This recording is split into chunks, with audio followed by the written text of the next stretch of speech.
আসসালামু আলাইকুম। তো বন্ধুরা সবাই কেমন আছেন? আশা করি ভালো আছেন। আমি আরিফ আছি আপনাদের সাথে নতুন একটা রিঅ্যাকশন ভিডিও নিয়ে। তো আজকের এই ভিডিওটা কেউ মিস করবেন না। কারণ আজকের ভিডিওর টাইটেলটা হচ্ছে দেখুন বিশ্ব সুন্দরী হতে গিয়ে এই কি অবস্থা। তো আমরা অনেকেই কি প্লাস্টিক সার্জারি করি। আমাদের রূপটাকে আরো সৌন্দর্য করার জন্য কি করি আমরা প্লাস্টিক সার্জারি করি। তো বন্ধুরা আজকের এই ভিডিওটা আমরা পুরোটাই দেখব এবং ভিডিওর শেষে আপনাদের সাথে সুন্দরভাবে আলোচনা করব এবং রিঅ্যাকশন দিব। তো চলুন বন্ধুরা আগে ভিডিওটা দেখি তারপরে আপনাদের সাথে কথা বলি।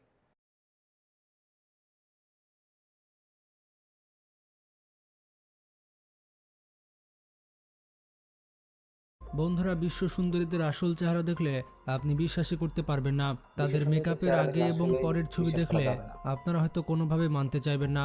এরা শুধুমাত্র নামে বিশ্ব সুন্দরী হয়ে থাকে। হুম। এইরকম বিশ্ব সুন্দরী বাংলাদেশ ভারতের অলিতে গলিতে পাওয়া যায়। এদের থেকে গ্রামের অনেক মেয়েরা আছে যারা দেখতে অনেক সুন্দর। তারা হচ্ছে ন্যাচারাল বিউটি, তারা মেকআপ বিউটি নয়। আবার কিছু সেলিব্রিটি কি প্লাস্টিক অবস্থা সার্জারি দেখুন। করানোর জন্য এতটা এক্সাইটেড হয়ে পড়েন যে তারা এটা ভেবেই দেখেন না যে এই প্লাস্টিক সার্জারির ফল কি হতে পারে। এই সকল বিশ্ব সুন্দরীরা প্লাস্টিক সার্জারির সহায়তা নেয় এবং পরবর্তীতে তাদের মুখের অবস্থা এতই খারাপ হয়ে যায় যে তাদের মুখের দিকে তাকাতেও ভয় লাগে। তো চলুন আজকে এরকম 10 জন ব্যক্তিকে দেখে আসি যারা বিশ্ব সুন্দরী হতে গিয়ে তাদের চেহারার 12টি বাজিয়ে ফেলেছে। 12টা বাজিয়ে ফেলেছে। Number 10, Lin. লিনের মুখ দেখলে আপনি সহজে বুঝতে আজকে ভিডিওটা পারবেন অনেক বড় যে হবে। তিনি আপনারা প্রচুর ধৈর্য প্লাস্টিক সহকারে ভিডিওটা সার্জারি দেখবেন। করিয়েছেন। তারপর কারণ আপনাদের সাথে কিছু স্বাভাবিকভাবে কথা কোনো বলবো আমি। মানুষের মুখ এমন হয় না। এই একটি ব্যাপার থেকে নিশ্চিত হওয়া যায় যে তিনি মুখে অনেক সার্জারি করিয়েছিলেন। 12ই ডিসেম্বর 1952 সালে মেক্সিকোতে লিনের জন্ম হয়। জন্মের সময় তিনি একেবারে একটি স্বাভাবিক শিশুর মতোই ছিলেন। বয়স বাড়ার সঙ্গে সঙ্গে তার জনপ্রিয়তা বাড়তে থাকে। আর আস্তে আস্তে সে রাকিব হোসেনের ভিডিও দেখতে শুরু করে। তার ভিডিও দেখার পর সে আর স্বাভাবিক চিন্তাভাবনা করতে পারে না। আর এই কারণে লিন ভুলভাল সিদ্ধান্ত নিতে থাকে। কি অবস্থা বয়স দাঁড়াইছে বাড়ার সাথে দেখেন। সাথে তার মুখে অনেক সমস্যা দেখা দিতে থাকে। বয়সের আগে তার মুখে ভাঁজ পড়ে যায়। যৌবন ধরে রাখার চেষ্টায় তিনি প্লাস্টিক সার্জারির উপর নির্ভর করেন। তার ধারণা ছিল সার্জারির পর তাকে আগের মতোই তরুণ দেখাবে, কিন্তু সেখানে তার বড় ভুল হয়। তিনি নিজের মুখ একজন অনভিজ্ঞ ডাক্তার দিয়ে সার্জারি করিয়ে ফেলেন। যে ভুল চিকিৎসার ডাক্তারের কাছে কারণে তিনি এই সে কাজ এরকম হয়েছে। করিয়েছিলেন তার আগে কোনো অভিজ্ঞতাই ছিল না। সেই ডাক্তার দিয়ে সার্জারি করানোর পর প্রথম 1 সপ্তাহ তার মুখ পুরোপুরি ঠিকই ছিল, এমনকি মুখে ভালো একটা উজ্জ্বলতাও ছিল। কিন্তু 1 সপ্তাহ পর থেকেই সার্জারির সাইড ইফেক্ট শুরু হয়। মুখে মোটা মোটা গাঁট তৈরি হতে থাকে এবং মুখ থেকে পুঁজ বের হতে থাকে। এরপর তার অবস্থা আরও খারাপ হতে থাকে। অনেকদিন তার মুখ এভাবেই ছিল, কিন্তু তার মাথায় চেপে থাকা প্লাস্টিক সার্জারির নেশা তখনও কমেনি। কারণ আমরা জানি ঢেকি স্বর্গে গেলেও ধান ভাঙে। এই নষ্ট হয়ে কি যাওয়া মুখ অবস্থা হয়েছে আরও দেখছেন সুন্দর আপনারা একটু করার খেয়াল জন্য করে দেখেন। সে আবার প্লাস্টিক সার্জারি করার সিদ্ধান্ত নেয়। কিন্তু এরপর থেকে আজ পর্যন্ত তার মুখ এরকমই রয়ে গেছে। তার মুখ দেখতেই পাচ্ছেন অগোছালো এবং বিকৃত। অনেক সার্জারি করানোর পরও তার মুখ আগের মতো হয়নি, বরং আরও খারাপ হতে যাচ্ছে। Number 9, Jordan James park. বন্ধুরা, তাকে দেখে প্রথমে বোঝা মুশকিল এটা ছেলে নাকি মেয়ে। অনেকে হয়তো শরীফ মনে করবে, অনেকে শরীফা মনে করবে, কিন্তু এই ভদ্রলোক নিজের মুখের প্লাস্টিক সার্জারিতে প্রচুর পরিমাণে টাকা খরচ করিয়েছেন। সে কোনো 5টি বা 10টি আচ্ছা, নয়, এটা কি ছেলে না মেয়ে? আমার সন্দেহ হইতেছে আসলে এটা ছেলে কি মেয়ে। দেখি পুরো ভিডিওটা দেখি তারপরে বুঝবো। বরঞ্চ 50টির বেশি সার্জারি করিয়েছেন। সবচেয়ে আগে তিনি নাকের সার্জারি করান। এরপর নাকের মোট আ 4 বার অপারেশন আগেও তো হওয়ার পর সুন্দর ছিল। তিনি নাক দিয়ে শ্বাস নিতে সমস্যায় পড়েন। শুধু নাকের সার্জারিতে তার খরচ হয়েছিল প্রায় 1.5 লাখ পাউন্ড, যা বাংলাদেশি টাকায় প্রায় 1,50,00,000 এক টাকার কোটি বেশি। টাকা। নাক দিয়ে শ্বাস নিতে না পারায় তিনি ডাক্তারদের কাছে গেলে তারা আর কোনো সার্জারি করাতে অস্বীকার করেন। কারণ আরেকবার নাকের সার্জারি করলে নাক আরও বড় হয়ে যেতে পারে। এই কারণে ডাক্তাররা সার্জারি করতেই চায়নি। তার মুখে তিনি আপার আইলিড সার্জারি, লিপ লিফট, চিন ইমপ্ল্যান্টমেন্ট সহ আরও এ অনেক সার্জারি করি। এখানে দেখা যাচ্ছে যে এটা অনেকটা সুন্দর দেখা যাচ্ছে, কিন্তু যখন এটা করলো আপনার সার্জারি করার পরে দেখেন তার চেহারার ঢপটা কি হয়েছে। তো আল্লাহর দেওয়া সৃষ্টি তাকে ভালো লাগে নাই। দিয়েছেন। তিনি নিজেকে ব্রিটেনের লিপ কিং বলে পরিচয় দেন। সে যদি বাংলাদেশে আসে আর পরিচয় দেয় তাহলে মানুষ একটা কথাই বলবে, 150 রুপিয়া দেগা। নাম্বার 8, রাজি নান সিং।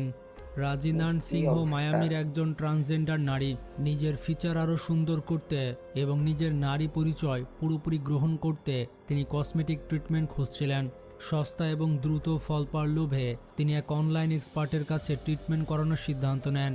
কিন্তু সেখানে যা হয় তা ছিল ভয়াবহ। আসল ফিলারের বদলে সে এক্সপার্ট তার মুখে সিমেন্ট, টায়ারের সিল্যান্ট আর মিনারেল অয়েল ঢেলে দেয়। যে জিনিসগুলো গাড়ি সার্ভিসিংয়ের কাজে ব্যবহার করা হয়, গাড়ি এগুলো সার্ভিস মানুষের মুখে কিভাবে দেয়। কি একটা এর অবস্থা। ফল হয় খুবই ভয়ঙ্কর। তার মুখ মারাত্মকভাবে বিকৃত হয়ে যায়।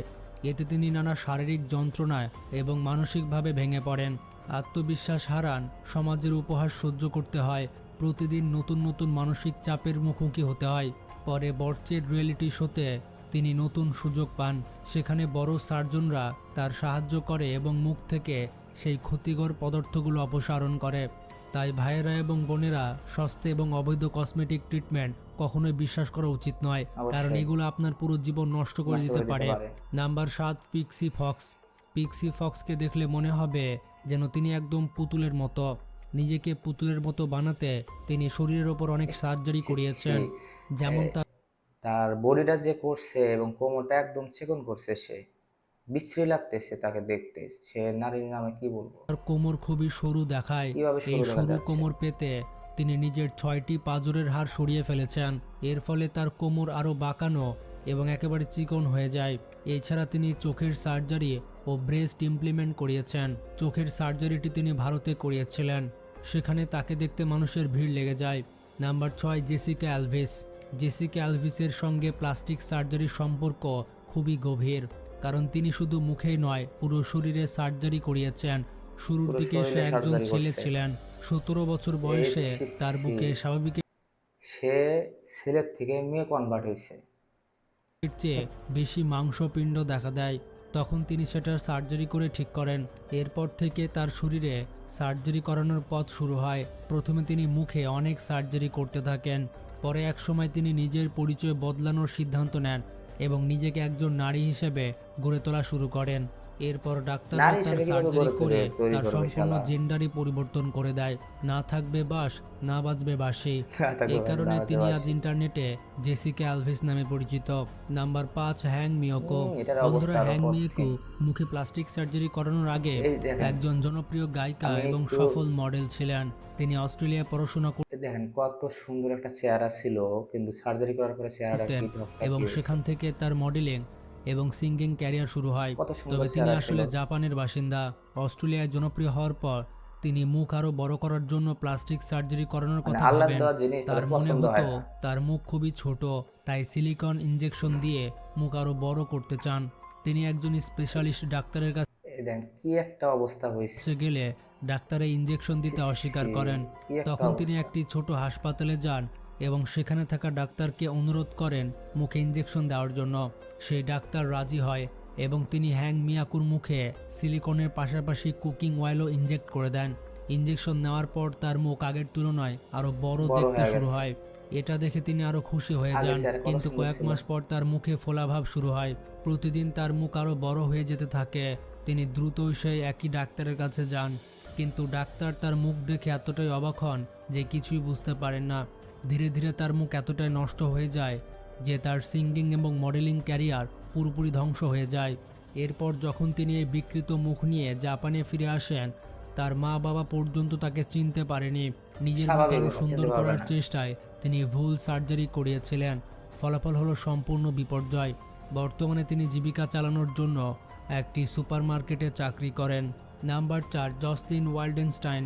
বন্ধুরা, তার মুখ দেখলে আপনি সঙ্গে সঙ্গে বুঝতে পারবেন তিনি প্রচুর প্লাস্টিক সার্জারি করেছেন, কারণ স্বাভাবিকভাবে কারো মুখ এমন হয় না। নিউ ইয়র্কে তাকে লাইন 1 অফ নিউ ইয়র্ক নামে চেনা হয়। তার ক্যারিয়ারের শুরুতে তিনি খুবই জনপ্রিয় ছিলেন, কারণ তার বয়ফ্রেন্ড ছিল একজন মিলিয়নার, যার কারণে তিনি আরও বেশি পরিচিত হয়ে ওঠেন। কিন্তু 2016 সালে বয়ফ্রেন্ডের কি সঙ্গে অবস্থা ঝগড়ার দাঁড়াইছে। পর তিনি রাগের মাথায় বয়ফ্রেন্ডের ওপরে কাঁচি দিয়ে হামলা করেন।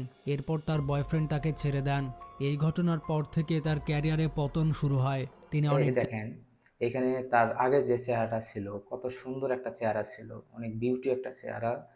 সার্জারি করার পরে এই ধরনের চেহারা হয়েছে তার। তো আল্লাহর দেওয়া চেহারা তাদের কাছে পছন্দ হয়নি। চেষ্টা করেও আর আগের অবস্থানে ফিরতে পারেননি। এরপর এত সম্পদ থাকার পরও তিনি 2014 সালে নিজেকে দেউলিয়া ঘোষণা করেন। দেউলিয়া ঘোষণা 2 করছে। বছর পর তিনি নতুন এক ব্যক্তিত্ব নিয়ে ফিরে আসেন। এর মধ্যে তিনি মুখে অসংখ্য প্লাস্টিক সার্জারি করিয়েছিলেন। এগুলোর নাম হয়তো আমি সঠিকভাবে উচ্চারণ করতে পারবো না, তবুও বলছে। তিনি যে সার্জারিগুলো করিয়েছিলেন সেগুলো হচ্ছে brow lift, face lift, lip injection, cheek augmentation, cheek implant, fat grafting এবং আপার লেয়ার আইলিড সার্জারি। বাইরে ভাই এগুলো সার্জারির নাম নাকি চাইনিজ খাবারের নাম? নাম্বার 3, জন ভ্যান আর্ক। বন্ধুরা, প্লাস্টিক সার্জারি করানোর আগে জন ভ্যান আর্ক বিশ্বের অন্যতম জনপ্রিয় সোপ ওয়েপার তারকা ছিলেন। বিশাল জনপ্রিয়তা ছিল তার, কিন্তু মুখে সার্জারি করানোর পর তার পুরো জীবনই বদলে যায়। সার্জারির পরে তার মুখ পুরোপুরি পরিবর্তিত হয়ে যায়। তিনি বোটক্স, লেজার ট্রিটমেন্ট, ফেসলিফট, ব্রোলিফট, চিক ইমপ্লিমেন্ট, থার্মাল ফিলার সহ আরও অনেক সার্জারি করান। এত বেশি ভুল সার্জারির কারণে তার সুন্দর মুখ আর আগের মতো থাকে না, পুরো শাহবাগীদের মতো হয়ে যায়। শাহবাগীদের নাম্বার মতন 2, হয়ে গেছে। নিভান চিগানোভিচ। দেখুন বন্ধুরা, নিভান ও 54 বছর বয়সেও অত্যন্ত স্টাইলিশ সেলিব্রিটি এবং রিয়েলিটি টিভি পার্সোনালিটি, এমনটা মানুষ মনে করে, কিন্তু আসলে সে বকচই ছাড়া কিছুই না।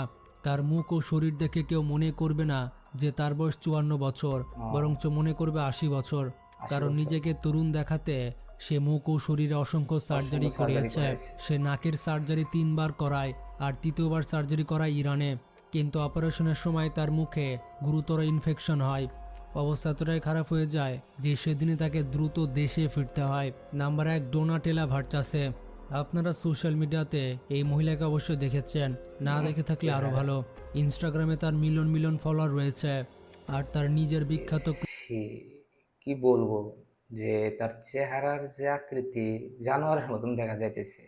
আল্লাহর দাস আকৃতি ওর কাছে পছন্দ হয় না। ক্লোথিং ব্র্যান্ডও রয়েছে, যে ব্র্যান্ডের নাম হচ্ছে চুদলিং পং। চুদলিং তার বং। মিলিয়ন মিলিয়ন ডলার ছিল, তাই তার গায়ে চুলকানি উঠেছিল কিভাবে টাকাগুলো খরচ করবে আর নিজের এই 12টা কি বাজাবে, অবস্থা কারণ দাঁড়াইছে। তাকে সুখে থাকতে ভূতে কিলাচ্ছিল। হুম। সে মিলিয়ন মিলিয়ন ডলার খরচ করে তার মুখের এই অবস্থা করে ফেলে। তিনি face lift, lip augmentation, cheek implant এবং টামিটাক করেছিলেন। টামিটাক এমন একটি সার্জারি যেখানে পেটের অতিরিক্ত চর্বি অপসারণ করা হয়, আর তারপরে সেখানে আর চর্বি জমে না। এই কারণে তার শরীর অনেক স্লিম দেখায়।